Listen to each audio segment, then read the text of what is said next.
kansalaiset, med Uleo Borjare. Tervetuloa mukaan kaikkien aikojen ensimmäiseen Oulun suurlähettilään talkshowhun. Minä olen Oulun suurlähettiläs ja minulla on ilo ja kunnia toimia ohjelman isäntänä tänä iltana. Tai päivänä. Tai aamuna, riippuu nyt, että milloin te tätä katsotte. Joka viikko tänne osoitteeseen talkshow.oulu.com ilmestyy uusi jakso. Jaksot löytyvät myös YouTubesta. Viikosta toiseen mukana on erittäin valovoimaisia ja mielenkiintoisia vieraita, ja mikä parasta, heillä kaikilla on jokin side tähän upeaan kotikaupunkiini Ouluun.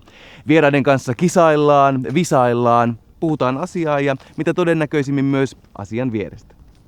Tänään meillä on mukana muun muassa laulaja Suvi Teräsniska, huippuskeittaaja Kasperi Kropsu, brändiprofessori Saila Saraniemi, legendaarinen tietovisailija Herra Arkisto, upea viulisti Jaakko Kuusisto sekä koko Suomen sydämet valloittanut tenori Petrus Schroderus. Tässä tulee ihan kuuma. Vielä kerran tervetuloa mukaan.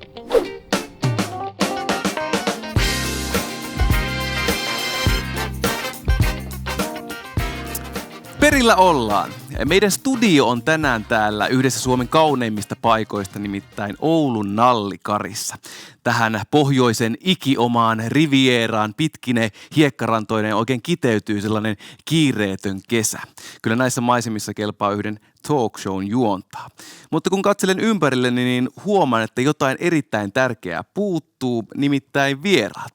Hoidetaan homma pois alta ja kutsutaan heidät paikalle. Tervetuloa Visit Oulun toimitusjohtaja Päivi Penttilä, Leijakoulu Lappiksen elämysopas Harri Rautava ja Oulun yliopiston alumni Azusa Nakata. Tervetuloa. Welcome to the show. Eikö se ole mukavat penkit? Ehdottomasti. Ihan teitä varten, kuule hommasin tällaiset. Parasta vain teille. Hei, te kaikki olette erinomaisia vieraita kertomaan omasta näkökulmastanne, että mikä Oulussa kiinnostaa noin niin kuin matkailijoita. Minkä takia tänne kannattaa tulla? Mikä erottaa meidät ehkä muista? Kannattaako tänne kauas pohjoiseen asti edes ylipäätänsä tulla? Päivi, mitä mieltä sä olet? Lyhyt ja ytimekäs vastaus. Kyllä kannattaa. No tämäpä oli tässä. Kyllä. Kiitos kaikille katsojille. Mutta Oulun suurlähettiläälle voin vielä muistuttaa itsekin tuolla etelästä ja Helsingistä muuttaneena, niin tämä Oulu on kyllä aika lailla keskellä Suomea. Totta. Ja se on erinomainen asia, koska tänne on erittäin helppo siis tulla. Tänne on helppo tulla, täällä on helppo olla ja me ollaan ehdottomasti erityinen paikka, koska olemme urbaani city, Kyllä. keskellä tämmöistä arktista luontoa. Ja se, mikä täällä on ehkä parasta ja oikeasti erityistä on se, että sä voit tämmöisen kaupunkiympäristön keskellä kokea 4 aitoa vuoden aikaa. Ja se on, jos mikä, alkaa olla harvinaista koko Suomessa. Kyllä, käsittämätöntä, mutta siis täysin totta. Kyllä. Ja se, että mikä tämä urbaani city, miten me täällä Oulussa ajatellaan, niin se tarkoittaa sitä, että täällä on mahtavia ihmisiä riittävästi toisaalta. Ja sitten täällä on tapahtumaa, tekemistä, kulttuuria, luontoa lähellä. Eli tämä kokonaispaketti tämmöisessä erityisessä ympäristössä niin on upea juttu. Kyllä. Harri, ootko samaa mieltä? Oliko tässä ne syyt, minkä takia tänne kannattaa tulla?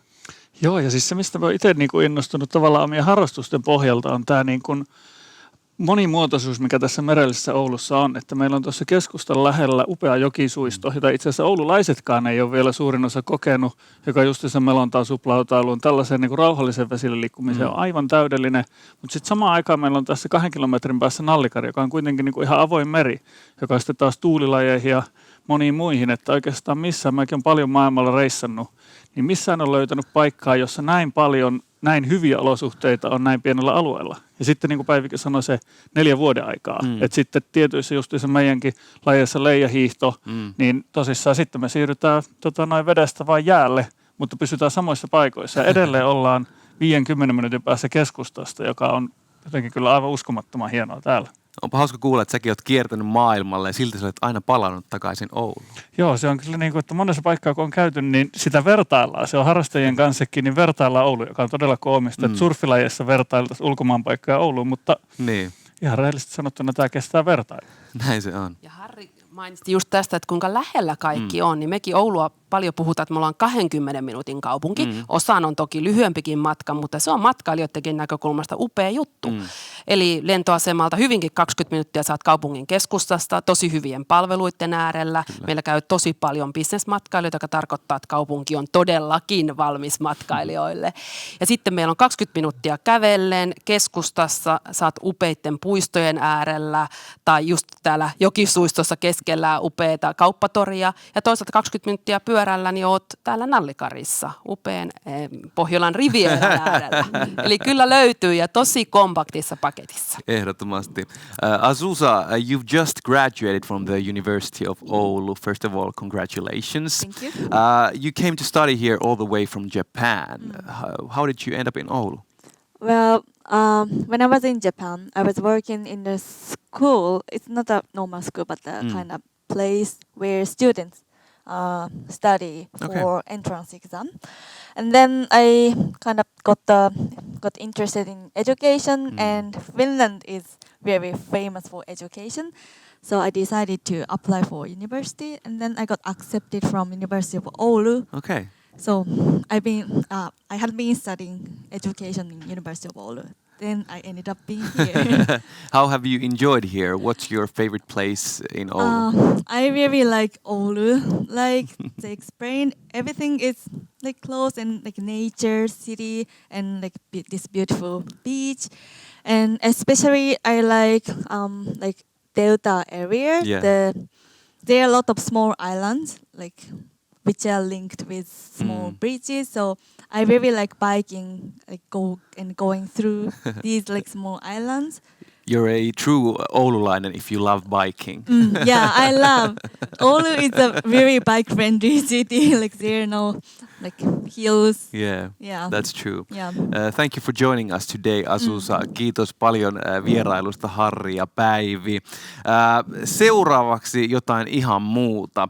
Kohta nimittäin nähdään, mitä tapahtuu, kun vastakkain laitetaan oululainen kulttuuriguru ja Oulun lahja skeittauksen maailmaan. Luvassa on Oulun suurvisa, eli tiedätkö nää?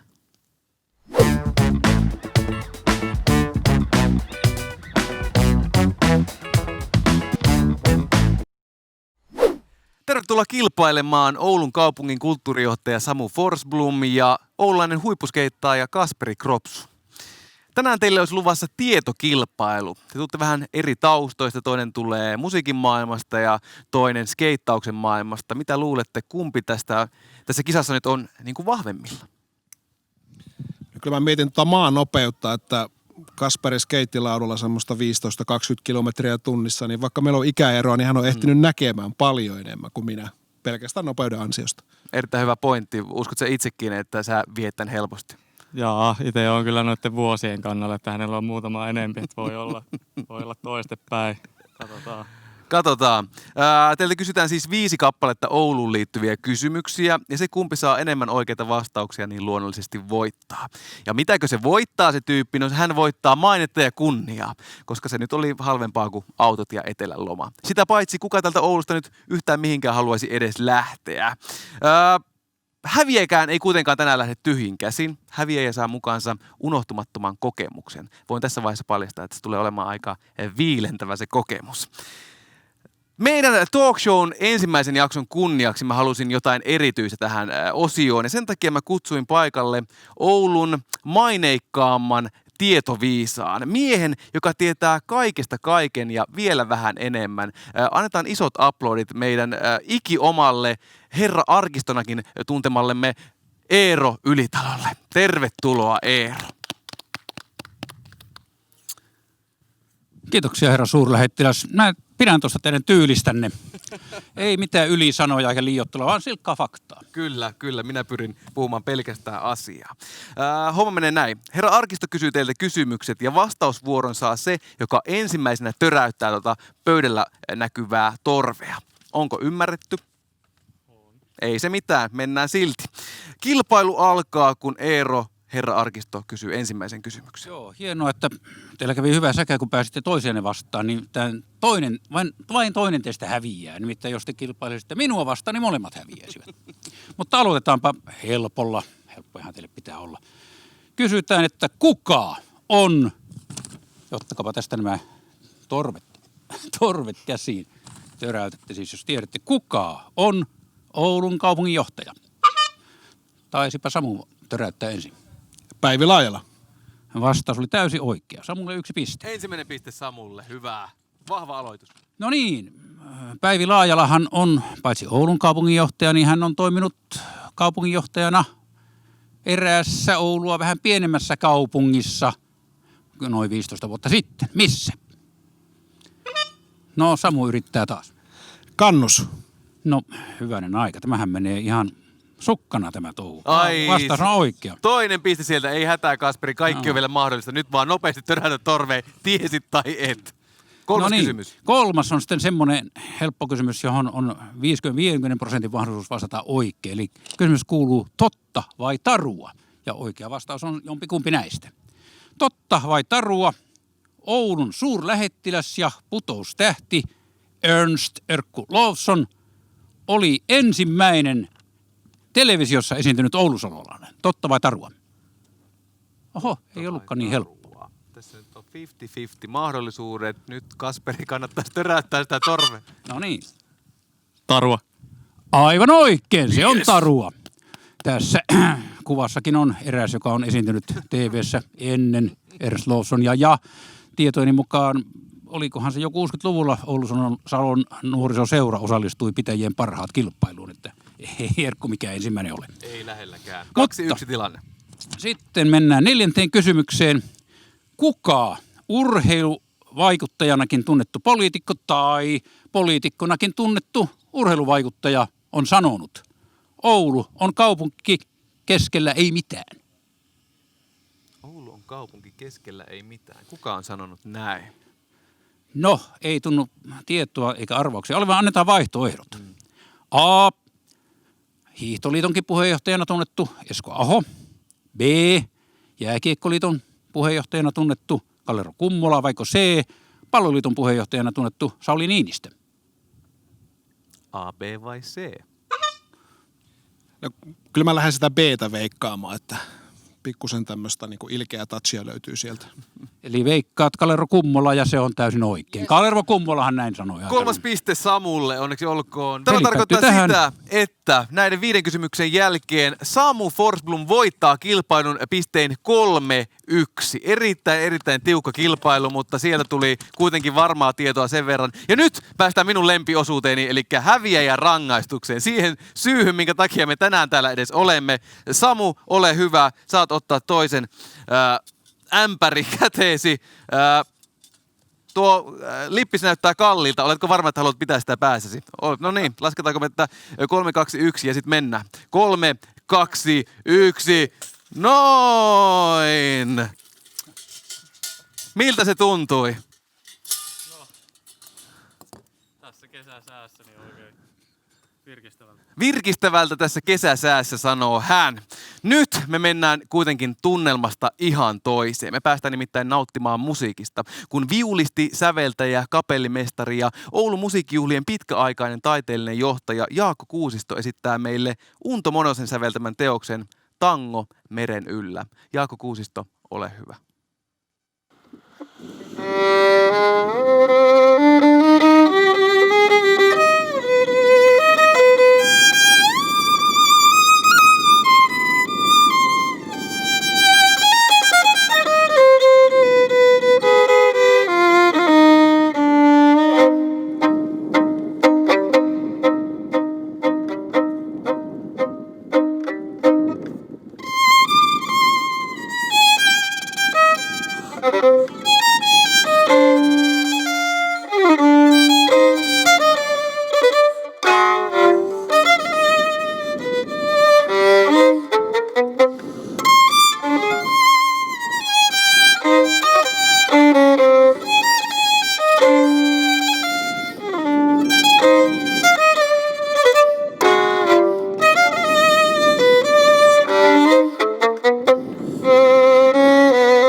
Kiitos Jaakko Kuusisto.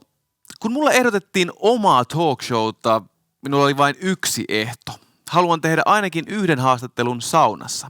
Ja jostain käsittämättömästä syystä sain tahtoni läpi.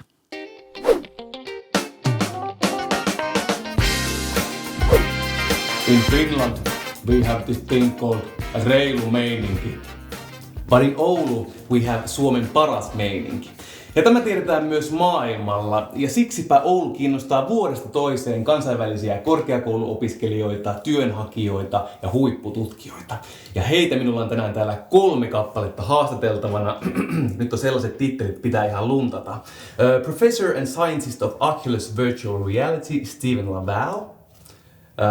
Student at the Oulu University of Applied Sciences, Rolof Alpool. And a student at the University of Oulu, Vi Nguyen. Welcome everyone. Did I get it right? Yes. Yes, perfect. Good start. So, the most important question is, have you ever been in a sauna with an ambassador / international male model before? I'm sad to say that I have not. You have not? Mm-hmm. So it's the first for everyone? First time for me, yeah. Okay. Great. So let's be serious. When did you first hear about Oulu and how did you end up studying or working here? Stephen? Well, I first heard about it in 2007. I was teaching a short summer course at the University of Vasa, my first time in Finland, and I wanted to cross the Arctic Circle. So I took the train up north and I spent the night here in Oulu and borrowed a bicycle, went riding all over the city, and I fell in love at that point. Okay. Do you remember where exactly did you bike here? I took a bunch of pictures, and I remember, and I see the different places, and now I identify them because I live here. So I haven't fully reconstructed my route, but almost. You have to do that once a year. You have to go through the same route. I've gone back and tried to frame the same pictures again, and it's been nice. What about Rulo?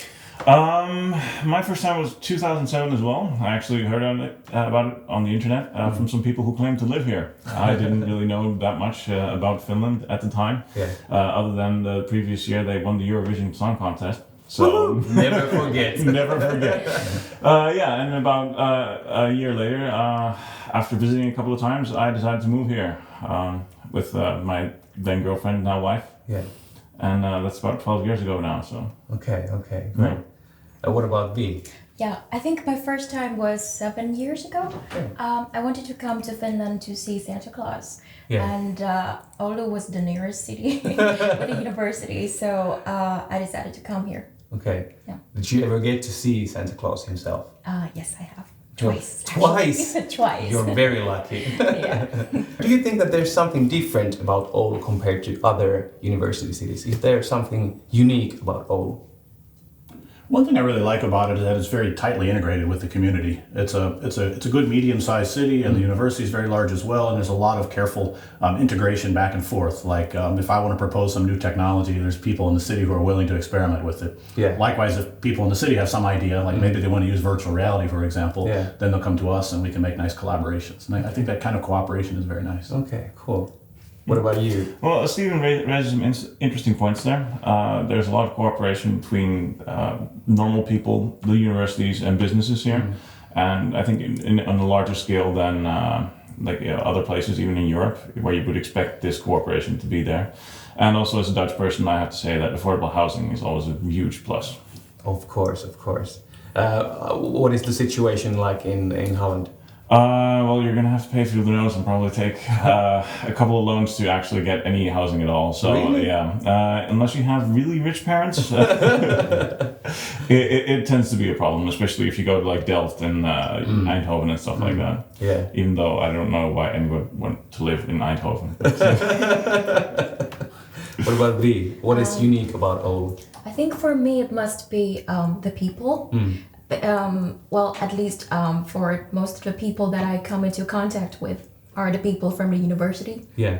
And I remember when I first came to Oulu, on my very first day, all the first year students came gathering into a large hall. And there was this lady who was supposed to relay information to us for the orientation. But the first thing that she spoke to us, she asked, how are you today? Have you eaten breakfast? Have you called your family? And where I come from, we're the kind of culture that we don't say things like I love you or I care about you a lot, but we say things like you have to eat dinner and you have to call your family, things like that. So I felt immediately resonated with that, and I immediately felt like home then. So that feeling has stayed with me till now. Perfect. Yeah. In America, they talk about southern hospitality, but now we can talk Oulu and their northern hospitality, right? I think that's right. That's a very good analogy. People have been very kind here and very cooperative and very helpful. That's very good to hear. Thank you for this very cold sauna moment, Steven, Rulof and Vi. Ja nyt me palaamme takaisin studioon.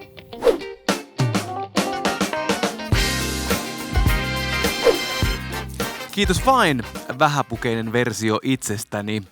Nyt saimme paikalle henkilöitä, jotka tietävät oululaisesta brändistä ihan kaiken. Ja en puhu nyt Jallusta, vaan siitä toisenlaisesta brändistä. Tervetuloa paikalle Oulun yliopiston brändimarkkinoinnin professori Saila Saraniemi. Kiitos. Ja Oulun kaupungin viestintäjohtaja Mikko Salmi. Mukava olla täällä. Ihana, että olette tulleet paikalle, mutta lähdetään kuitenkin niistä ihan perusteista liikkeelle. Eli Saila, mistä puhutaan, kun puhutaan, että kaupungilla on brändi? No, jokaisella kohtuullisen kokoisella kaupungillahan on mielikuvia. Mm-hmm. Ja brändi on sitten tämmöinen erityinen mielikuva, joka erottaa kaupungin muista kaupungeista. Okay. Mielikuvista on siis kyse. Juuri näin, juuri näin. No, jos puhutaan mielikuvista ja siitä, että miten joku kaupunki ajatellaan, niin Oulusta kun puhutaan, niin monesti tulee mieleen, että no sehän on sellainen insinöörien asuttama kaupunki, jossa kaikki ihmiset on jotenkin teknologiasta kiinnostunut. Mikko, onko tämä se brändi, mikä Oululla on? Se on sitä, jos näin kuvaillaan tietenkin, mutta onhan meillä muitakin. Esimerkiksi on tämä poliisi, voi olla myöskin yksi niin kuin brändin määritelmä ja muuta. Mutta siis me ollaan juuri Oulussa käynnistämässä brändityötä ja me ollaan miettimässä, että saataisiko jotenkin laajennettua tätä sinänsä hyvää insinöörikuvaa. Eli voisiko täällä olla muitakin ikään kuin mielikuvia Ouluun liittyen. Ja siihen liittyy myöskin tämä meidän brändityö, mihin me ollaan nyt käynnistetty. Ja jos mä oon ymmärtänyt oikein, Saila, niin eikö kuvio ole kuitenkin se, että ihmisillähän on se mielikuva, että me voidaan vaikuttaa ehkä Oulussa siihen, että minkälainen kuva Oulusta on siihen brändiin, mutta varsinaisesti ihmiset sen brändin omistaa. Onko se näin? Kyllä, se mielikuva on ihmisillä, mutta tietysti siihen brändiin voidaan hyvinkin niin kuin miettiä, että millä lailla meistä tehdään tunnettuja. Mikä on ne meidän vahvuudet, mistä me tunnettaisiin ja erotettaisiin, mitkä on ne kärjet, josta me itsekin voitaisiin olla ylpeitä. No tuo on tosi kiinnostavaa, että me voidaan itse jotenkin tehdä tätä brändityötä ja jotenkin puhua meidän vahvuuksista. Niin mulla tulee heti mieleen, että eikö me voida vaan keksiä asioita päästämme? Eikö me voida vaan nyt päättää, että Oulu on kaupunki, josta saa maailman parhaat sushit ja täällä on maailman vehreimmät viinitilat. Vähän niin kuin ottaa tämmöisiä päästä keksittyjä asioita, mitkä ei välttämättä pidä paikkaansa, mutta voisi olla. Ei voi. Ei millään tavalla. Kyllä se olisi aikamoinen pettymys ehkä sitten loppujen lopuksi, kun tänne tultaisiin ja täällä ei olisikaan niitä vehreitä viinitiloja. Ehkä kumminkin lähtisin puhumaan vaikka tästä meidän upeasta nallikarista, tästä Pohjolan Rivierasta, joka sitten kun tänne paikan päälle tullaan ja nähdään ja joka me itsekin koetaan, johon me uskotaan ja josta me voidaan ylpeänä kertoa, niin kyllä näihin totuus kumminkin paljastuu ennen tai myöhemmin. Miksi mä noin törkeästi sut niinku keskeytin ja sanoin, että ei. On tietenkin sen takia, että tykkään sitä sanasta valtavasti, mutta siis eikö se kuitenkin pitäisi lähteä aitoudesta? Siis että jos me nyt halutaan puhua jotain kuin ranskalaisten viinien Kiinasta, niin se ei ole aitoa, se on rehellistä. Me pitäisi puhua siitä, mitä täällä on. Täällä on maailman parhaat jääkiekkoilijat, täällä on mahtava NHL-tehdas ja täällä on oikeasti siis mä väittäisin, että Oulussa upeata on se, että kun katsoo tätä ihanaa maisemaa ja muuta, täällä on niin kuin Aaro Helakoski sanoi aikoinaan runoilija, Oulu on paikka, jossa on eniten taivasta maan päällä. Oi, minusta on sisällöllisestikin hyvä tosi kaunista sanottu. Eikä unohdeta, että täällä on siis myös maailman komeimmat suurlähettiläät. Kyllä. Ouluhan on siis tosiaan kilpailemassa vuoden 2026 Euroopan kulttuuripääkaupunkitittelistä. Tämmöinen titteli on haussa. Minkälainen merkitys sillä olisi Oulun kaupungille, jos se titteli meille tulisi?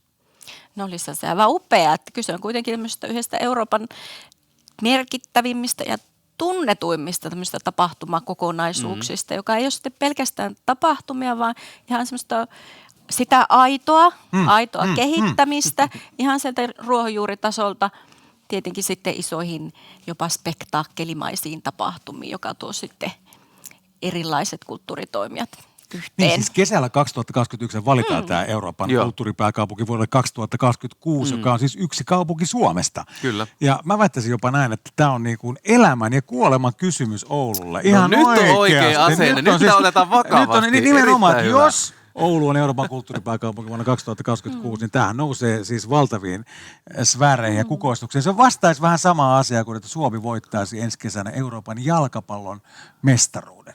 Yhtä isosta asiasta on kysymys. Ai vitsi. Elikkä, ja molempien lopputulos olisi se, että torilla tavataan, eikö niin? Kyllä. Ja myöskin tavataan tämä torin poliisi luultavasti silloin, että ei ihan ketä tahansa. Kyllä, hei kiitos kun tulitte käymään sekä Saila Saraniemi että Mikko Salmi. Ouluahan kutsutaan Suomen tanssipääkaupungiksi eikä suotta. Ja nyt me näemme Oulun ammattikorkeakoulun tanssinopettaja-opiskelijoiden Lindy Hop-esityksen Jive mausteilla. Katsokaa ja ihastukaa.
Kiitokset tanssiryhmä Jats.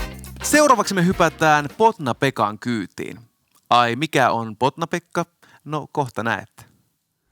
Päivän viimeiset vieraani ovat minua taitavampia, karismaattisempia ja kaikin puolin suositumpia. Siksi tein kaikkeni, jotta heidän pääsy tähän ohjelmaan estettäisiin. Valitettavasti epäonnistui. Siksipä toivotetaan tervetulleeksi laulaja, artisti, supertähti Suvi Teräsniska sekä huippusuosittujen videoiden tekijä Andreas Tolonen. Tervetuloa molemmat. Kiitos. Kiitos. Me olemme tällä hetkellä Potna-Pekan kyydissä. Hirvittääkö tämä hurja vauhti, mikä meillä on päällä tälläkin hetkellä? Vähän heilu. Ja siis itse asiassa täytyy sanoa, että siitä on siis vuosia aikaa, kun mä oon ollut viimeksi Potna-Pekan kyydissä. Mun mielestä tämä Potna-Pekka kuuluu jotenkin semmoisen niin lapsuuden kesiin, että sitten jotenkin perheen kanssa otettiin jätskit ja hypättiin tämän kyytiin. Meillä on tapana kerran kesässä käydä aina ajelulla tässä on järjestelyä. Ai vitsi. Hei Suvi, aloitetaan susta. Sä oot siis ollut ihan todella pitkään jo niin kuin koko kansan suosikki. Kaikki kuuntelee sua ympäri Suomen. Silti kaikkien näiden vuosien niin kuin jälkeen, sen että sä oot kiertänyt pohjoista etelään, idästä länteen, sä asut edelleen Oulussa. Niin eikö tämä nyt viimeistään todista sen, että Oulussa on kaikki, mitä ihminen elämässään tarvitsee? No todellakin. Ja siis se, että mähän kävin yrittämässä eloa Tampereella tuossa siis 10 vuotta sitten. Okei. 1,5 vuotta asuin siellä ja sitten routa ajoi Porssaan kotiin. Hei Andreas, sä siis teet videoita TikTokiin ja YouTubeen. Ja mä kävin katsomaan näitä sun lukuja siellä sosiaalisessa mediassa. Sä oot tehnyt vajaan vuoden näitä hommia ja sulla on siis yli 150 000 seuraajaa. Nyt mä pyydän huomioimaan yli 150 000 seuraajaa. Sitä kaveri hymyilee tolleen hyvin niin kuin rennosti. Mä en tiedä mitä mä tekisin, jos 150 000 ihmistä seuraisi mua aamusta iltaan. Kerro vähän, että miten sä aloitit ylipäätään tätä videoiden tekemistä? Se oli viime kesänä oikeastaan. Mulla oli iso pelko, mä en uskaltanut kuvata itseä. Okay. Se oli niin semmonen, minkä yli mä halusin päästä. Ja sitten ainoa tapa, miten mä pääsin, niin mä aloin vaan kuvaamaan videoita.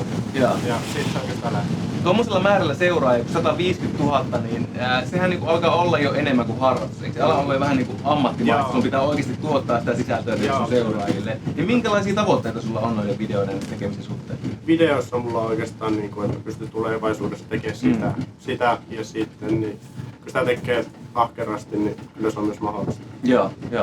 Semmoinen kiinnostaa aina, kun on tämmöisiä luovia ihmisiä, sä teet musiikkia, sä teet videoita. Näkyykö jotenkin teidän niin kotiseutu teidän töissänne? Näkyykö Oulun seutu jotenkin vaikka sun musiikissa? No kyllä se varmaan sieltä pohjalta kajastelee ihan siis sen puolesta, että kun itse on pohjoisen ihmisiä, niin on alun perin kotoisin vielä vähän ylempää, mutta se, että kuitenkin tällä leveyspiirillä kasvanut ja varttunut ja käynyt koulunsa ja myöskin kuitenkin niin kuin oululaisen osaamisen kautta mä oon ylipäätään saanut levytyssopimuksen aikanaan. Että sen lisäksi mulle on kauhean tärkeää, että toi niinku tavallaan työryhmä, kenen kanssa keikkoja tekee, eli bändi ja myöskin niinku tekniikan osasto niin tulee Oulusta. Et ikään kuin mulla on jotenkin se aina ollut semmoinen niinku näyttämisen halu siinä, että hei, ammattilaisia löytyy niinku muualtakin kuin Kehä kolmosen sisäpuolelta, niitä löytyy Oulusta. No miten sitten Andreas sulla, miten niinku jotenkin Oulun seutu näkyy sun videoissa? Jotenkin se, varsinkin YouTuben puolella, kun kiertelee tällä ympärinsä ja näyttelee vähän paikkoja ja tutkii että minkälaista täällä on, niin se näkyy sillä tavalla. Ja varmasti se, tai ainakin tulee kommentteja, että huomaat, että olet Oulusta. Niin. Onko se tuo murre? Onko se murre vai joku semmonen niinku lepposa elämäasenne vai eikö molemmat? Se on molemmat. Niin. No sä sanoit tuossa äsken, että sä myös niinku vähän niinku yrität esitellä kotikaupunkia tai kotiseutua. Niin kerropa joku vinkki meidän katsojille. Joku semmonen, että jos joku ihminen tulee ensimmäistä kertaa Ouluun, niin mihin sä veisit hänet täällä? Mä veisin kesällä ainakin Nallikari. Siellä on tosi siistiä. Ja sitten talvella varmaan kierrettäisiin keskustan torialuetta. Okay. Siellä on monia hyviä paikkoja, kun saa käydä. No siellä on kyllä tosi hyviä. Miten Suvi, mikä on semmoinen sun top pick? Varmaan Hailuoto, ainakin niinku kesäaikana. Siellä kuitenkin niinku jäkälämettistä rantahiekkaa löytyy niinku kaikkea siltä väliltä. Ja Oulun-Kärppien peleihin tietysti jos talvikaudella tulisi käymään. Kyllä. No siinä oli monta hyvää vinkkiä. Tässä vaiheessa meidän Botna-Pekka Ailua mahdollisuus kiittää teitä Suvi ja Andreas, että lähdette mun kyytiin. Jätskiä meillä ei vielä ole, ehkä meidän pitää pysähtyä tuossa torilla ottamaan jäätelötötterit mukaan. Kiitos teille vierailusta ja oikein hyvää kesänjatkoa. Kiitos. Ja nyt viimeistä kertaa tänään niin takaisin studioon. Kiitos suurlähettiläs, tai siis minä itse. Kiitos myös teille, rakkaat katsojat. Tämä oli kaikkien aikojen ensimmäinen Oulun suurlähettilään talk show, ja minä annan tästä itselleni arvosanaksi täydet 5 tähteä. Ai, mitenkö voin antaa arvosanan itselleni? No, olen Oulun suurlähettiläs ja tämä on minun ohjelmani. 8 viikkoa, 8 jaksoa ja tästä tämä vasta alkaa. Muista käydä osoitteessa talkshow.oulu.com katsomassa, kun esittelemme Suomen upeimman kaupungin parhaita puolia. Ja niitähän muuten riittää. Nähdään pian. Hetkinen. Ai niin, unohdin. Ottakaa vielä nenälinnat esille, koska tämä seuraava esitys saa raavaan miehenkin itkemään. Hänen videonsa on kerännyt kansainvälisesti miljoonia ja miljoonia katselukertoja. Ole hyvä. Petrus Schroderus.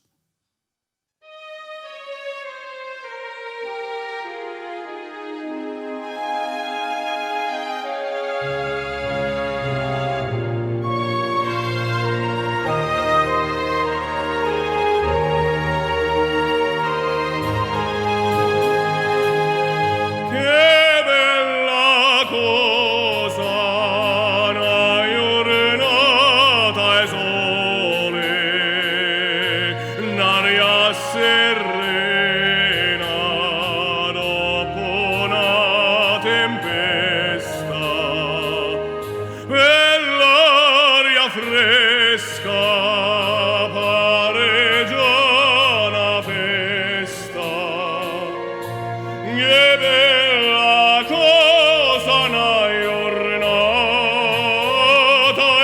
sole